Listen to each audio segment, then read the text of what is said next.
Cedar side up. Shifty work into the box. And across. It's in. Oh, it's Loho. It's a dream return.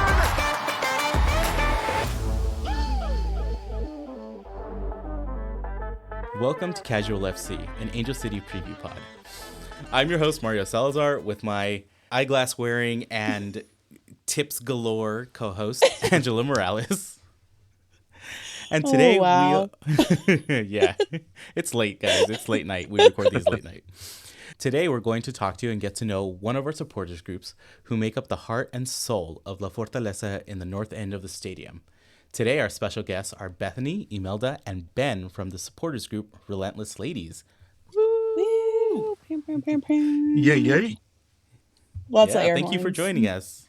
Thank you for having us. Thank you. Yeah, thanks for having us. Yeah, it's been I think this super is our biggest group so far. We've had 4. We have 5. Yeah. This is big time. Nice. We've officially made it. Let's start off by just go ahead and giving you some time to introduce yourselves. My name's Imelda Coronado, and I am the president of Relentless Ladies. Hi, my name is Bethany, and I'm the vice president. I was going to let you go, Ben. And I'm Ben for Relentless Ladies. I pretty much do everything else. So I hold the title of sporting technical director of logistics and shipping and everything else on the side. All other duties as assigned. Merchandise, And the creative big director, everything. And holder of the big giant drum. Yeah. Yeah. Operator of Big Ange. I just show up and have fun. Are you serious? Is that drum called Big Ange? It is. It is a 36-inch orchestral bass. Yes. There's a whole story behind how we got that drum, but yeah, it's a pretty big drum, and we coined it Big Ange. And we also have a little, Nice. so it's a smaller drum that we call Lil Ange as well. She travels. This just made my whole day. Yeah. Lil Ange travels to away games. Lil Ange has been to, Nice. I think they took it to Louisville. Lil Ange has been to Seattle for the Yeah. playoff game. Yeah. That was Wow. fun. She got lost. Little Ange got lost on the way back from that playoff game in Seattle. We're there. I was like, is it? I was like, where is this special desk? And then just did not come. We're just like, great. Oh, no. Has she been returned? Has she found her Yeah, way we actually home? have a really good Okay. system. They're like, no, we'll get it to you guys. We'll find it. And the moment we do, we have someone drive it to you. We'll have someone drive it to you. Whoa. Yeah. So Lil Ange is safe back at home. So we came Nice. back the next day. But yeah, that day we're like, Oh, my girlfriend is a drummer, professionally, and she is going to love this, and I am going to be tortured with this forever. Thank you. Open invite. As an Angela, thank you. Open invite if she wants to come by all means. Yeah. We're going to end up in the supporter section at least one game this season. We have been, I don't want to say threatened, highly encouraged so far by every supporter group and other people, like Kat, other friends of ours, and it's just like, when are you going to go? And it's fine. even if you just do it Fine. for the first game and then the rest of the game you want to go sit in main seats, that's fine. But you at least have I to do sit the over first there one. because I like watching you guys. I love seeing it. Because I've said this on a couple other episodes. I led my high school student section and college student sections. So now I get to sit back and be like, oh, that's the kind of stuff we did. Okay, cool. But anyway, Yeah. let's talk about you guys. Yeah. Okay, so back to our interview. How did each one of you, this is our kind of kickoff question, how did each one of you come to the sport? Did you play? Are you just fans, or are you completely green, brand new, like ACFC is your first introduction? I can go first, I guess. Yeah, Since yeah. Ben and Imelda are being quiet. I'm a lifelong soccer fan. I've played since I was a child. I've coached since I've been an adult. I've coached teenage boys years ago. Now I play on a team with most of those teenage boys, which is really fun. They're not teenagers anymore, but we play in an adult league on Tuesdays. I've coached my daughter's team for several years, and I've just always loved soccer. I always say it's my first love, and have followed the national team for as long as I can remember. And so as soon as I caught wind that there was going to be a professional team in LA, it was like a no-brainer for me. Yeah, it's my first love. That's what I always say. That's awesome. Just the fact that you've coached teenage boys is already a feat within itself. Yeah. But then to also coach your own kid is a different level of ability. Well, I think every season I say, I'm going to retire. I have to retire. This is so stressful. And then I get roped back into it. And I did coach my son's team one season, and he's 7, and I will never do that again because that was the worst. That was the worst. 7-year-old boys were, that was hard. I feel like that's just a lot in general. Yeah, it was too much. We grew up with it. My dad, big soccer fan in the house. It was playing 24/7. Eat, sleep, everything, soccer. I tried playing it in high school a little bit, but I would get kicked a lot, and I had a really short temper. So that lasted about 3 games. And after that, the coach was like, this isn't for you. He's like, I can't put you back out there. He's like, you get cards. No. And I don't say this often, but I honestly do not think that this is for you. He's like, you can't cool down. And I'm like, okay, why if I try cooling down? He's like, you're more than welcome to. And he's okay, I'll give you another chance. And then I got to play one more game. It was even worse. He's like, why? He's like, you're more than welcome to stay on the team in condition, but I can't put you out on the field. He's like, no. And so I stayed on, and just all I did was run and practice and get balls and cheer the girls on. But I was horrible. He's all defensively, but you can't be hit. They can see you. They can see that. They're like, you can't do that. It's not very nice. You're going to end up hurting them. Yeah. And I'm like, all right, fine. But did I let the ball go through? They're like, no, you didn't let anything go through, but you can't. And I'm like, fine. So I stuck to basketball. And then as we were growing up, watching, but you can't be hit. They can see you. They can see that. They're like, you can't do that. It's not very nice. You're going to end up hurting them. Yeah. And I'm like, all right, fine. But did I let the ball go through? They're like, no, you didn't let anything go through, but you can't. And I'm like, fine. So I stuck to basketball. And then as we were growing up, watching just men play, and which was great. It was fun and all that. And then when we heard about the women's, even Ben was just like, I think we're gonna really get into this. I think we should definitely shift over from, having a ladies group for LAFC. I think we need to make it more about Angel City. And I was just like, he's like, do you want to? And it was his idea. And he's like, I think Layla would really get into it. She was tiny. She would grow up. I was pregnant with her while LAFC was still forming. So she grew up at BMO. She was tiny. Once it's formed, I was like, oh yeah, there's nothing. Yeah, we need to do that. And that's when we started forming and growing the Angel City love. And then the Relentless Ladies was only going to be Angel City. That's so cool. That's Ben, awesome. How did you get sucked into soccer world? Yeah, my soccer experience, I never played growing up. In high school, I played football and wrestled and track and all that stuff. But I was introduced to it by my grandfather because he immigrated from Lithuania. And so when the 94 World Cup happened, that was massive for a lot of people. But for me, it was the first time watching soccer on that kind of stage. And then it went away. As a senior in high school, they were talking about the France World Cup in 98, I believe. And a buddy of mine were talking about it. Oh, yeah, we'll do a graduation. Never happened. And then the league was announced, MLS was announced, and we were walking around saying, oh, yeah, we're going to follow a team. I'm not going to say a name. A team that's local to us. But they never really did anything to draw me in as a fan. I went to Israel many years later, and I got to see my first international soccer game in Israel. And my eyes just were open wide. And I was just like, holy crap, this is amazing. And I've been hooked ever since. So when I got back, waking up at 4:30 in the morning to watch 9 different games the rest of the day on Fox Soccer Channel. And it's just been stuck ever since.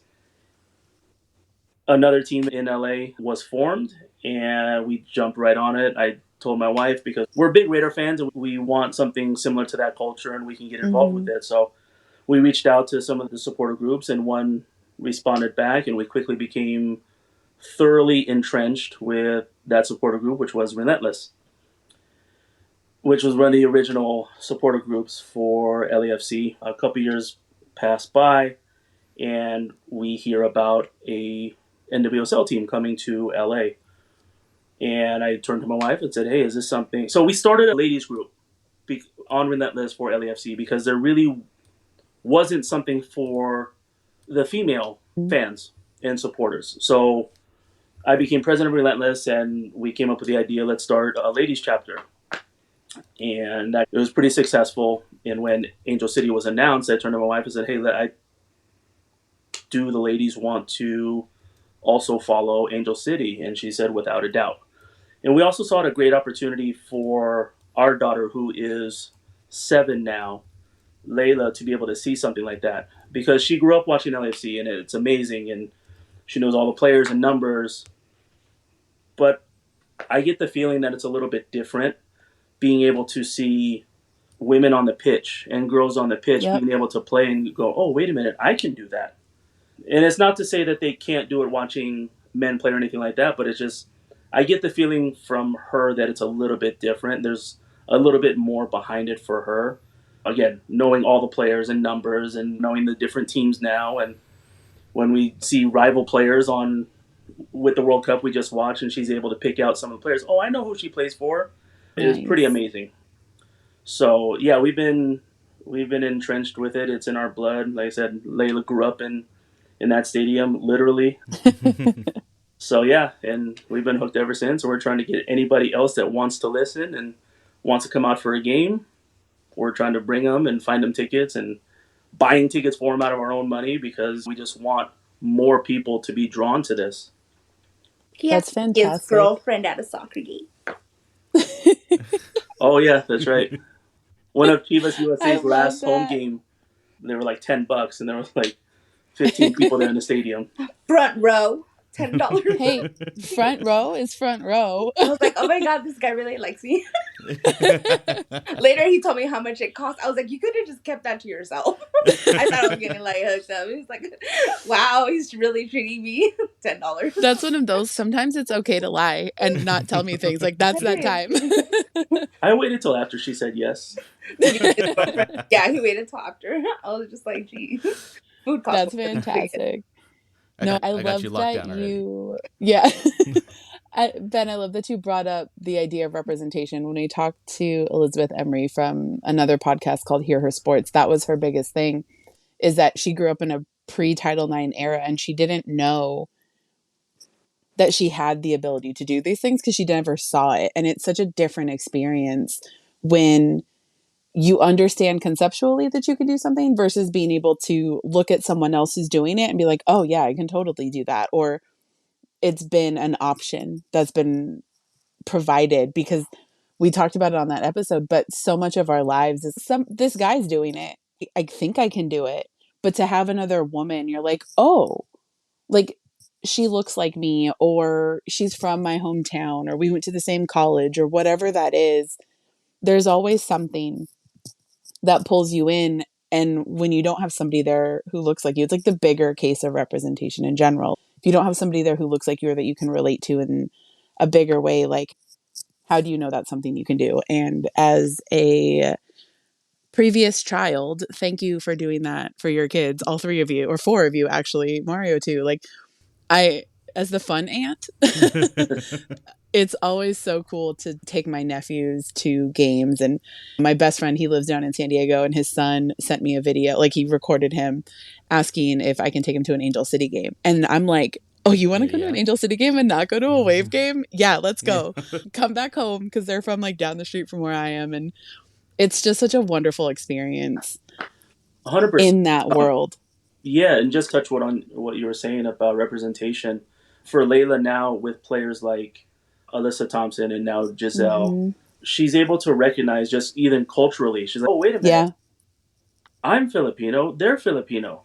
And so she's able to draw that connection even more so, which is awesome for me as a girl dad to watch that. And it's something that I can provide to her that I don't know if I'd be able to in any other space, and have this close we're so lucky, and I know for Bethany too, we're so lucky that a lot of the players know the kids' names. And for me, I'm 43 years old, and I'm always going to be a fan of players and look up to somebody that's 18 years old, and I'm looking up to them because they're an athlete, and I'm going, oh my god, there she is, and Mm-hmm. that it's cool for me, and I can only imagine what it is for our kids. Which I forgot to mention, we also started a kids supporter group.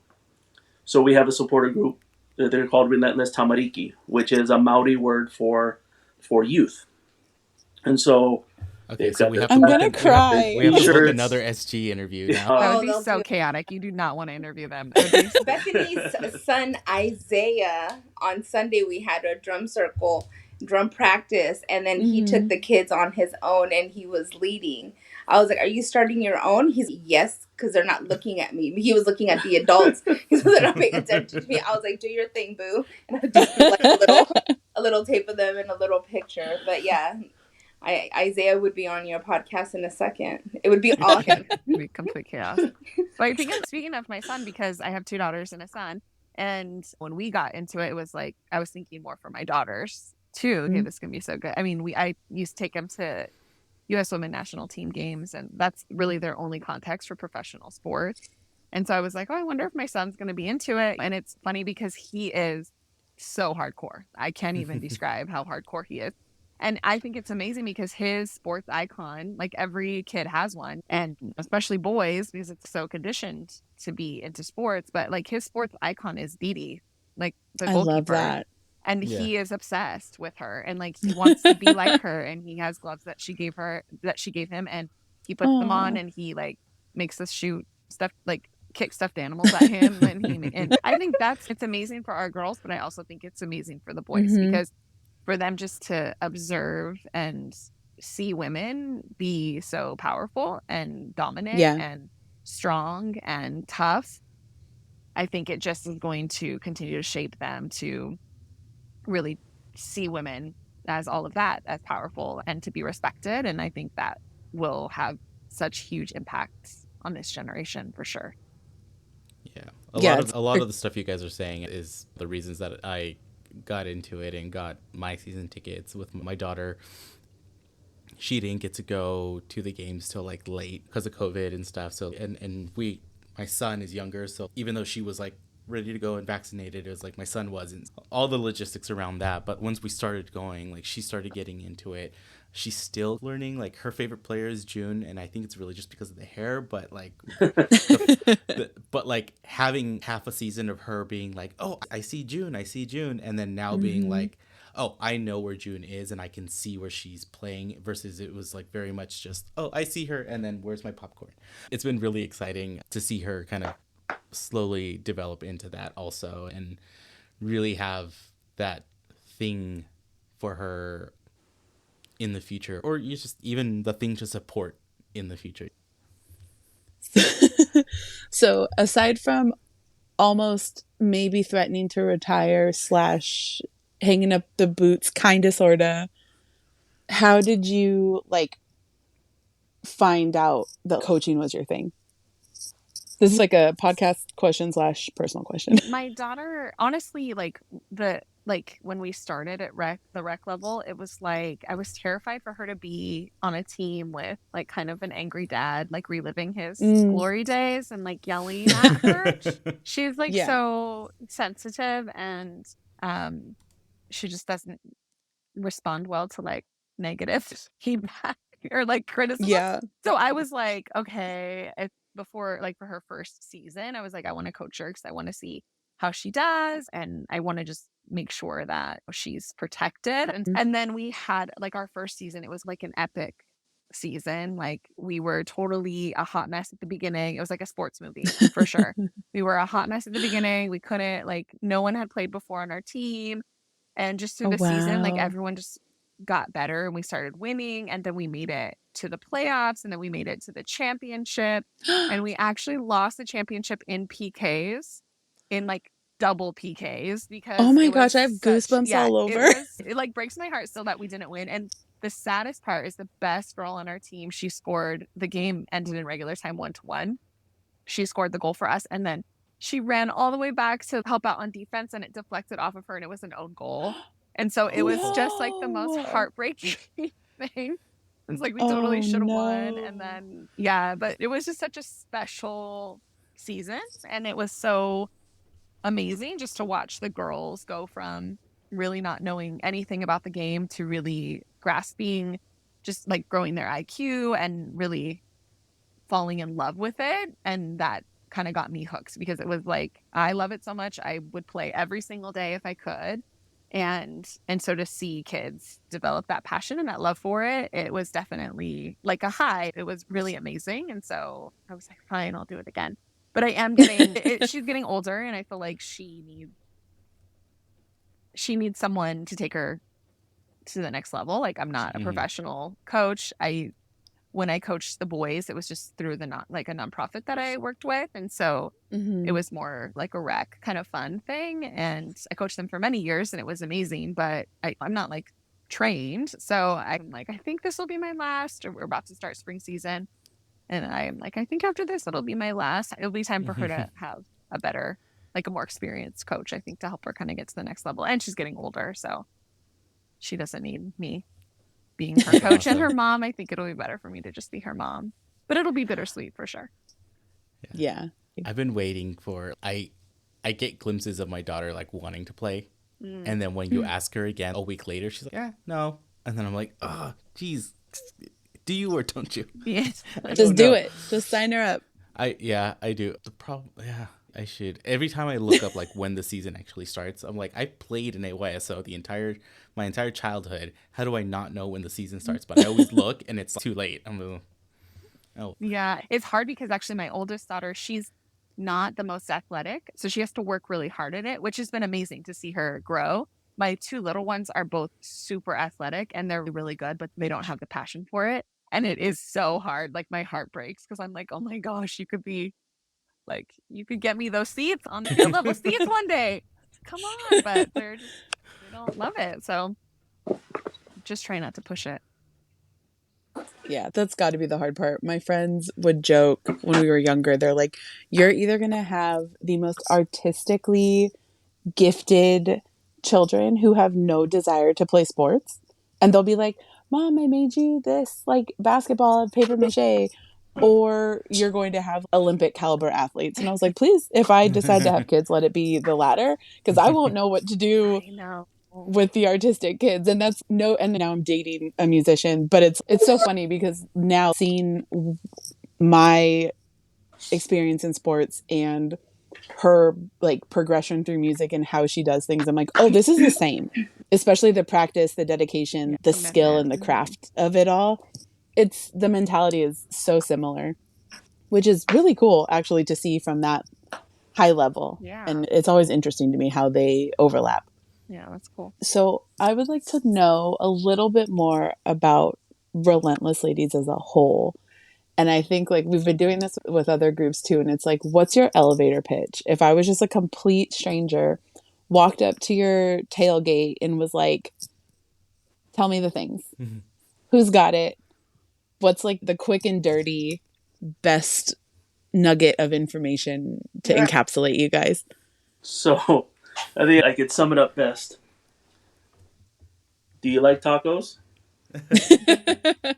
Do you like beer or cold beverages? We'll say. Do you like soccer? And do you love Angel City? If it's yes to all those, and even if it's yes to one of those, guess what? We'll find the rest. Solid. We care about the soccer. We love the players. We love the team. We want to support any way we can. That's what we're about. We're about watching the games. We want to make sure that we can support the team as much as we can in any way possible. Even to the fact of there's times where we're driving into the tailgate. We get there very early, no matter what. And we're texting our supporting liaison, Austin, hey, are you good? Do you need a monster? Do you need a rock star on the way in? Because you're going to have a long day today.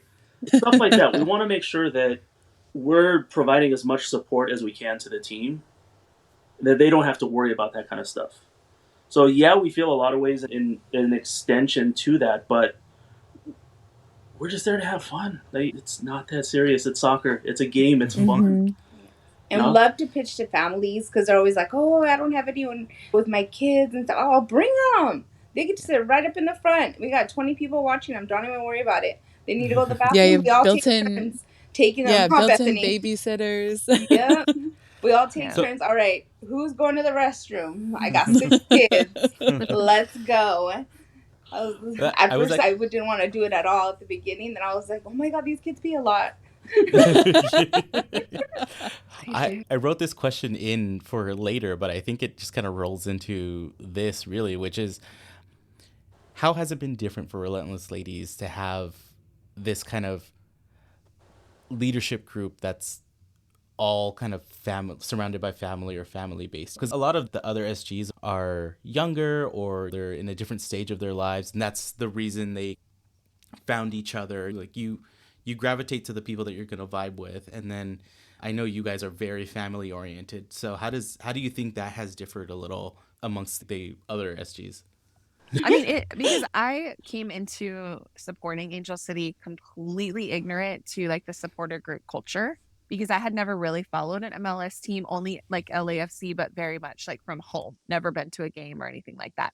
So I had no idea what to expect. And so when I saw what was happening at the first games, the preseason games before the first season started, I was like, okay, that looks like fun. Like we should join one. And so when I was reading about them, it just made the most sense for us because of the focus on being inclusive to families. And I think it was my like being naive. Okay, I have no idea. Like I had gone to Gold Cup games, like Mexico and US, and it was amazing, but I would not bring my kids there. Like 100,000 people throwing beer, and it was like such an amazing experience, but maybe not the best experience for my children. So I wasn't sure. Is it going to be like that? But when I learned about Relentless, that's what drew me to it. So we are friends with all the supporter groups. There's lots of love and respect for each kind of different like niche. But I think what does make us unique is that we are a community that really looks out for each other's kids and wants to raise our kids in this culture of believing in something bigger than yourself and really committing to just supporting this team unconditionally. And so I think, it's just a very safe space for our kids and really focusing on soccer and on experiencing it together as a family and as a larger Relentless family or community. And I tell people when I bring friends with their kids, I'm like, I know it sounds crazy, but like my kids just walk all over the supporter section and I know that they're fine. Like I know that they have someone up at the top. If they see my kids going off somewhere or in something that's like dangerous or with someone that they don't know, like someone's gonna step in because there's so many people that are looking out for them and know them. And that I think it's like just an environment in a community where our kids are really known and seen and valued. And I think that's what makes the experience with Relentless so special and unique, is that it is just such like a safe community for our children.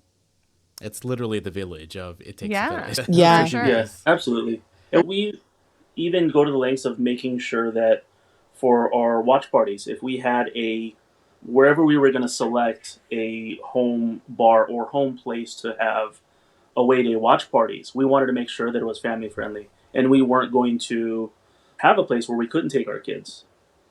And so like Bethany said it best, and I know Mara, you mentioned it too, the keyword is family. And I think that's what we've created, is a family atmosphere that you can take people. And I've had people reach out to me, sometimes even just dads that I know have reached out to me like, hey, what about bringing my kid? What do you think? And I'm like, absolutely, yes. Oh, but they're one. Get them some noise canceling headphones. You know? And you know what? I've been telling everybody that Yeah. BMO actually has noise canceling headphones for your kids, just behind section 129. There at the customer service, you leave your ID and you get some noise canceling headphones. So much so that my kids want us to grab those instead of bringing the ones we have. So that's our stop when we're going into the stadium, is we stop by the customer service, get some of the noise canceling headphones, and then we go down to our seats. I love that. So all three of you have different soccer backgrounds. What is your favorite, or just soccer in general, memory pre-ACFC? So like before Angel City is even a sparkle in our brains.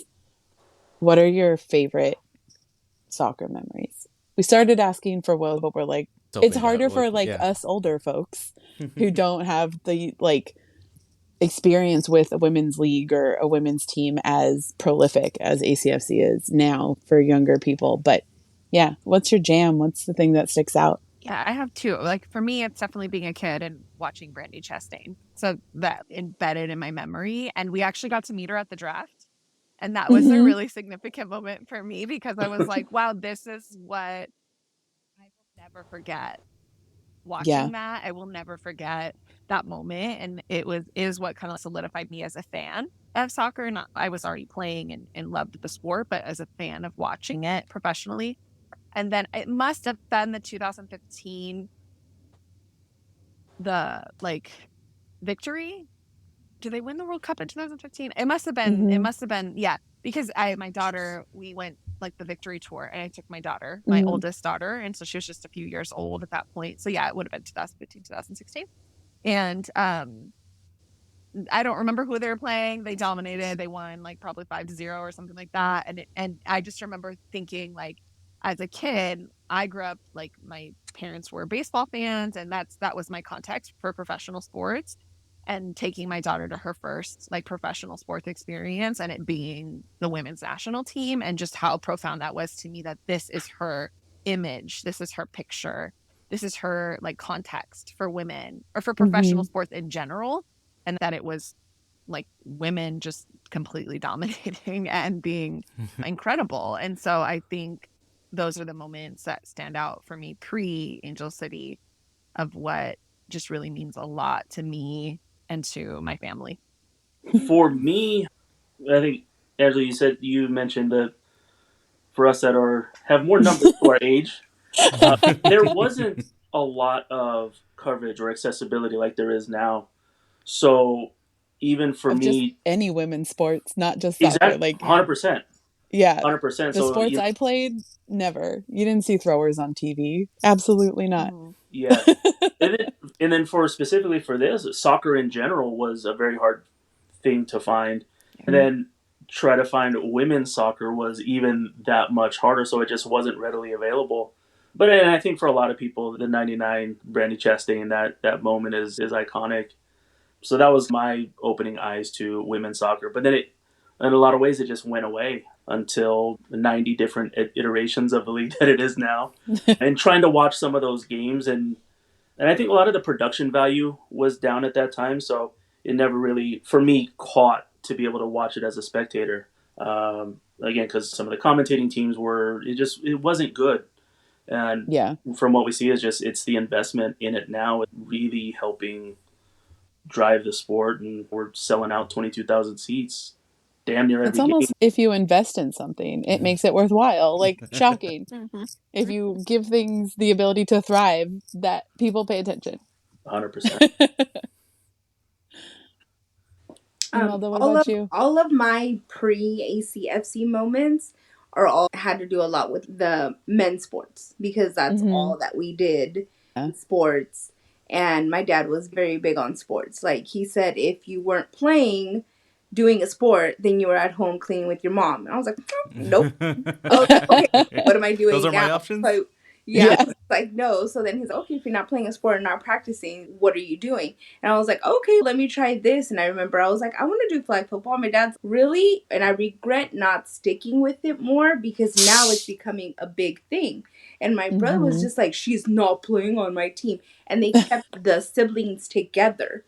So it was me and my brother playing, and naturally I was just better than him. Where's he at? So I can tell him who was better. But little things like that is just my dad instilling, okay, you can do sports. And so we did it. So I did flag football when I was little. I did it just the 1 year, and then my mom's, no, I don't like it. The boys are pushing her. And then I was like, okay, I'll do cheer. And then my dad's all, nope, didn't like the outfit, skirt's too short. He's like, I'm not paying for that. And I was just like, okay. So then we just did sport after that, then basketball, and then track. I was in fast out run. I didn't run. I did 50 yard, if that.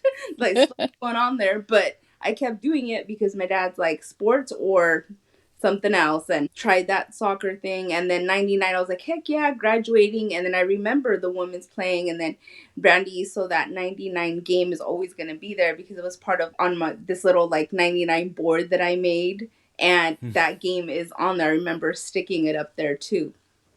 So that's what fantastic. I remember from that. And then I was like, okay, I think I want my kids to be, what do my kids want to do? And luckily both my son and my daughter, they like playing soccer. So we try to sign them up whenever we can, but it's so hard because we're so committed to the team that my daughter's, okay, if I play, will I still be able to go to the games? And I was just like, yeah, we'll sign you up later. And then she did dance, and dance was interfering a little with the game. She's like, I'm not going to do dance. I'm not going to miss a game. I was like, you know how much dance is? I was like, every month, no, we're going to dance. And she's like, no, I'm not going. And she was like, I'm not going, I'm not missing. And some games were on Wednesday, and she would have dance on Wednesday, and she refused. And she's, I'm not changing. I'm like, she's like, unless I'm wearing an ACFC shirt, I'm not changing. I was like, oh, God, okay, we're not going to dance. Maybe we'll reschedule it. I was like, no, I'm not going to keep paying this money. And then we're like, okay, you're not doing dance anymore then. Because they just refused. But I like that the team, that how invested she is at so young. This is before she turned 7. So young, she was so invested with the team already that she was choosing to be at the game. She's, I'm in the front. I need a chant. I need to be there. Like, being there for them was more important than her dancing. And she loves to dance. This girl will dance all day. But she wanted to do that instead. I was just like, wow, okay. She's already committing to it. So that's, the team is doing something right. Yeah. Yeah. In the Very team, much they so. love the kids. They love when they see all of our kids from all the groups up there. They're like we said, like, they recognize Bethany's kids. They recognize our kids, all the kids in those little shirts right up in the front. They're just like, you again. Hey, I know you. I remember you guys are always here. So when the kids see that, they light up. You're like, oh, she said I'm always here. But yeah. It's like meeting celebrities at this point. Like, I feel like the way the team has marketed these women and their abilities, not even just like, oh, they're so smart or they're so this. It's like, they're so strong and so powerful. And Bethany, you mentioned earlier, like, your son is seeing these women like how we see ourselves. It's that, oh, I know I can do anything. I know I'm strong enough to do this. I know I've got the willpower to do this, that, and the other thing. And now there's a generation of young men who are learning that we can do that too. And it's not like, they're not pearl clutching, oh my God, like a woman. I'm currently listening to Pat Summitt's memoir, like one of the most prolific basketball coaches in history. And so much of her career is based on changing that understanding of women and changing the game of basketball through that. And it's really hitting home of, oh, there's a reason why I love sports the way I do. And part of it is that woman. Like, Pat Summitt is like one of the patron saints of my family in that sense. It's like Pat Summitt, Julie Andrews, and I don't know, somebody else. But like, these women have just had such impact on the women in my family. So it's, yeah. And now we're just giving these little kids a world that is so different in such a cool way. Thanks for being cool parents, you guys. I'm just going to cry about it. As Angela goes and tears up. The flip side to our question about your pre-memories is that you guys being so entrenched in your supporters group and so close to the team, the fact that they can recognize your kids, you're that close to the team. What has been your favorite memory since ACFC has started, right? We've only got this short 2-year history, but what has been a cool memory, whether it was an event, a game, any aspect of it? Like, what's the core memories that stand out? Yeah, for our family, if you ask anybody, and for me for sure, it was the first San Diego away game last season, right after Becky Tweed took over. And my oldest daughter is very much like non-confrontational. So I think we had already gone to Seattle, or we had gone to an away game. I can't remember, but she was like very uncomfortable that we were the minority, very uncomfortable that we were like being obnoxious and being loud and like that we weren't. I think they're just, and all my kids express this. They're so used to like at home being like in our home stadium, feeling very much at home, feeling like they know where everything is, they know where everyone is, they know everyone, very comfortable. And so going to San Diego, they were very uncomfortable. And oh my gosh, this is like tense. People don't like us here. And you could not tell us that was not our championship. It was the most incredible, just as a sports moment, but then how like through the game, like just our kids were like, we're going to win. And this is awesome. This feels so amazing to be in this space, to be in a rivalry and to be obnoxious and to be irritating to people and then like to win. And then just to like, they had to be like, you need to leave now. Cause we were just like chanting and celebrating. And our kids were just like so emotional about that victory. And it was like a moment that, and then you couldn't get out of the parking lot because there were just so many cars and everyone then just was like blasting their music and dancing in the parking lot. And it was like just a moment that like we will never forget as a family and as a fan. Like that victory just was so like redeeming and so special. And to do it in San Diego, and San Diego's vibe is so chill. And we are just not, we have no chill. So just I will picture like where we were and just looking in like the fans, just like the San Diego fans just looking up at us like, what is wrong with those people? And they scored first, right? And so then they were like, and we didn't become quiet. We just got louder and then we won. It's one of those, we're used to this. Like yeah. Listen, we get scored on it. We've been through some things. Yes, we've been through some things. And so for me, hands down, that game always, like literally, you could not, the way we celebrated, you could not tell us that was not like a championship game. Yeah, it very much went from an away game to a home game. Yes. Like all of a sudden we had home field advantage. Yes. It's like when the Dodgers go to Petco Park in San Diego and it's just Dodger Stadium 2.0. That was just BMO South at that point. I was listening to the broadcast and started hearing all of the Angel City fans and I was like, oh. Yeah. And it's when the momentum started to shift in the game and I was like, oh, we're winning. This is epic. Different. Yeah, for sure. Yeah. For me, I don't think there's a week goes by, and even in the off season, that I'm blown away by an experience we have with Angel City. I catch myself going, it can't get better than this. And then the next week comes and it does.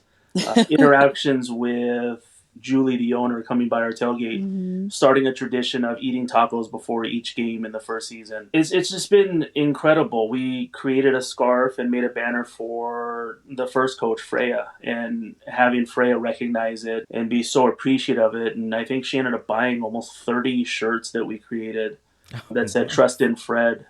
But she thought it was amazing. And she said, what coach gets their own merchandise? We were able to, because we wanted to support the coach. It's from even before season one, it's just been one thing after another that's been even that much more amazing.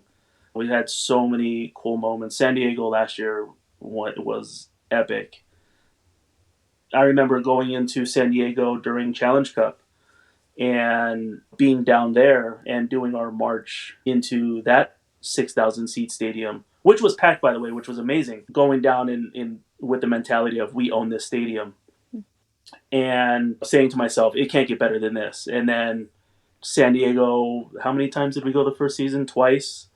Being 100,000 degrees up in that corner next to the sun that they like to put us in. I know, they do us dirty. They do us dirty, but... Yeah. It did nothing, though. There was a tweet from somebody, and it went out, and they said that the supporter groups train like the military in the sun, that they were going the whole time.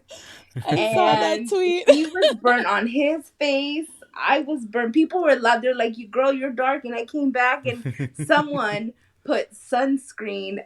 She's going to hate me. And I keep forgetting her name, but she is so sweet. But she was a Poderosa member, and she saw me down there, and she's like, girl, you changed color from a little bit ago when I saw you. And she just, I was like, just keep it going, girl. Just all over my arms. Just bathe me in it. When we play San Diego, I kind of started my own tradition. I paint an A, the Angel City original A on my face. Mm-hmm. So when we were down in San Diego, I was burnt, and so I wiped it off.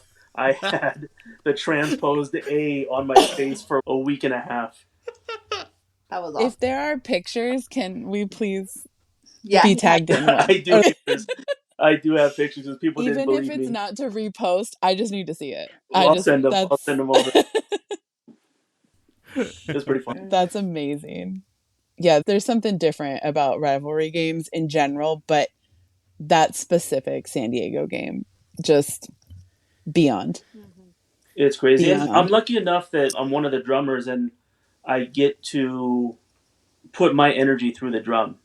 And so in a lot of ways, I, along with all the other drummers, the amazing drummers that we have, in a lot of ways feel responsible for setting the atmosphere and keeping sometimes even the players going. So when we're down, which we have been a lot, even in our home stadium, or we're down 3-1 with 75 minutes to go and we get a corner on our end, we're like, it's go time. And so we drum even harder and chant even louder, and the capos are screaming their heads off, and we just keep going, trying to push our energy through. So when we do score, it's hard for me to celebrate sometimes because I need to keep the beat going along with the other drummers. But yeah, we've been very lucky to have this team, have the access that we do. I don't think it's any other team has this kind of relationship with their supporters that Angel City does. Yeah, there's been some turmoil from other teams lately with their FOs and supporter group liaisons, or lack thereof, or dismissal of, and I'm just forever grateful that we get like the good stuff. I think like nothing's perfect, it never will be, but like when it sways like 80-20, I feel like we're doing all right. Yeah. No, our front office is pretty amazing in that way, understanding that the supporters are where it starts, and even bringing in sponsorships to help them understand that. And so some of the donation programs and things that the sponsors have done a lot of times is very supporter based and supporter driven, taking meetings with us to say, hey, where do we want to offer some money, where do you want it to go? So it's been a pretty amazing experience, not only be a fan, a supporter, and then involved in supporter groups where we do have a say in where some of those decisions are placed. Yeah, it's like we're very much a community organization top to bottom. Like the team is involved in the community, is involved with the team. The supporter groups are involved with everybody. There's so much intermingling and communal efforts that I think are just unheard of generally in sports. We talked about a little bit with Catherine of just how like this team has had a community forward stance from the jump. For better, for worse, it's made some things more difficult on the business side of things, but it's always, if we don't have the community, we don't have supporters, we don't sell tickets, we don't sell merch. Like they're so interwoven and it's so important. And I just hope like in 5 years, we're still doing this podcast and we get to have all you guys on again and be like, yo, look what we've done in 5 years. Like it's gonna be stupid and I'm excited for it. I mean, look what we've done in 2 years. Exactly. You know? Exactly. That's the best part. It's, well, we've done all of this in 2 years, double that time. And I'm so excited. So where can people find out more about Relentless Ladies? Oh yeah, our Instagram. We're on Facebook. It's under, what is it? Relentless. Like, I don't even know. Oh my gosh. Like your phone number when somebody asks you, you're what? Relentless I don't call Ladies myself. _ ACFC. And I think it's the same for both Instagram and for Facebook. Yep. Oh yeah. And we have a Twitter. I don't even know what the Twitter one is. Let's see. I should know these a off the top Twitter of my at some head. point.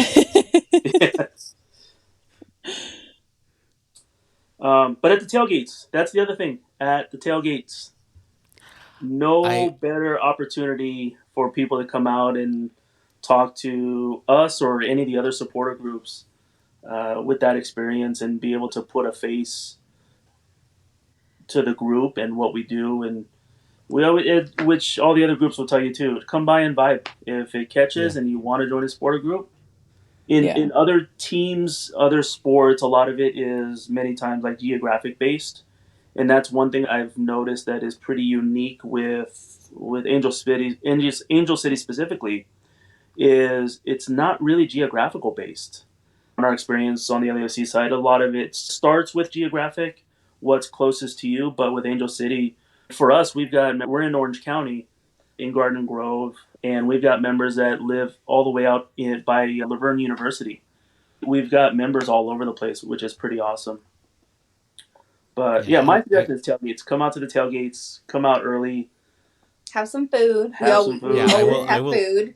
I will attest to Ben's food. Ben, all the SGs usually have some type of food, some type of potluck, but Ben holds it down on that grill sometimes. Like, it's just, if you want to talk to some really cool people and get some good food, Ben's got it down. And yes, they are usually the first ones to set up. So they'll be there early. And Bethany's husband, Matt, he helps cook too.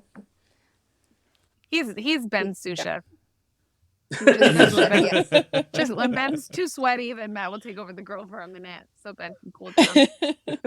Yeah. I will say, going from grilling to drumming all game, dang. Yeah. I've worked grills, I've worked restaurant kitchens, and then stand in the sun for 2 hours. You're a champ. Listen, I play soccer and I track my Fitbit, like how many calories I burn. I burn more calories on game day, like on Angel City game days, than I do any other day, like being in the gym, playing myself. It's insane.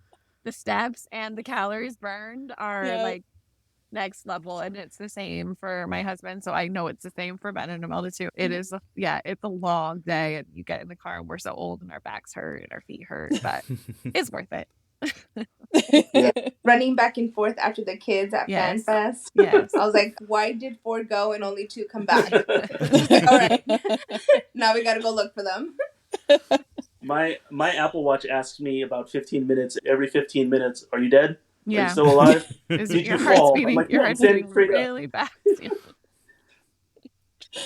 I always love it. Like, I'll have my earplugs in and I'm just like hanging out because our section is also super loud. We've got different families. So we have a group of 5 young girls, 5 young boys that will start massive chants on the south end of the stadium, and I love it. Yeah. But then at the same time, we're getting like all the drums still and then the PA system, and I'm just like, this is so overstimulating. And I'm at the same time, my watch is, you're in a loud environment. I'm like, yeah, obviously. And then I'm screaming, so it's all fine. No, I absolutely love it. Besides tailgates, is there anything you guys want to plug or any events you have coming up or anything like that? Or just, we're in crunch time, we'll see you at opening day? Yeah. All of our future watch parties will always host at Lopez and Lefties in Anaheim. So if anyone's in Orange County, and of course it's all ages, come on by. The food is delicious. That's good to know, because I was at the draft. Reserved too. So there's always good to know. There'll be room for anyone. My girlfriend and I were at the draft, and we were going to go to Lopez and Lefties after, but we were exhausted. Like, we were both, like, the draft was the social betting so much longer than we anticipated, like 4 hours, and that extra about hour and a half, we were like, I can't be around any more people, but it was an absolute blast. Yeah. All right, everybody, thank you so much for joining us. This was the best time. Meeting the 3 of you was so cool. I can't wait to come by the tailgates. We'll bring some stickers. Yes. We'll give you guys. I'm gonna hold you to it. Oh, for sure. There's food. I'll be there. And if not me, Mario will be, or his wife or my girlfriend will be there in some capacity at all times. But yeah, thank you so much for being on the show. We greatly appreciate it. The supporter groups are just unmatched and so important. But yeah, if you liked this and our entire series on the supporter groups, make sure you subscribe to the podcast by hitting that subscribe button on Apple Podcasts, Google Podcasts, Spotify, or wherever the hell else you're listening to this. I don't know. The internet. Hit subscribe. That's the main thing. Yeah, just hit subscribe, whatever device you're on. You can check out casualfc.com for all the podcast links. Make sure to follow us on social media at casualfcpod on Instagram, Twitter, Threads, TikTok, YouTube. I think that's all so far. I feel like social media is also growing. It's like growing and dying at the same time. I don't know, but we've seen it from the jump. So let's go. So make sure you tell a friend about the podcast, spread the word. We just want a bigger community around Angel City and get involved with the supporter groups. Getting involved with them brings the team good luck. Listening to the podcast brings the team good luck, and we just pass it on. So do your thing. We've been saying this whole series. We started this podcast halfway through last season, and we went from bottom of the barrel to the playoffs. So look what happens when we get a full season under our belt. Yep. Yeah. Anyway. And if you feel so inclined and you want to help support the podcast by buying us a coffee, check out the link in our social bios or go to buymeacoffee.com/casualfcpod. And we'll see you on opening day. Thanks for being here, you guys. Thanks. Thank you guys. Yeah.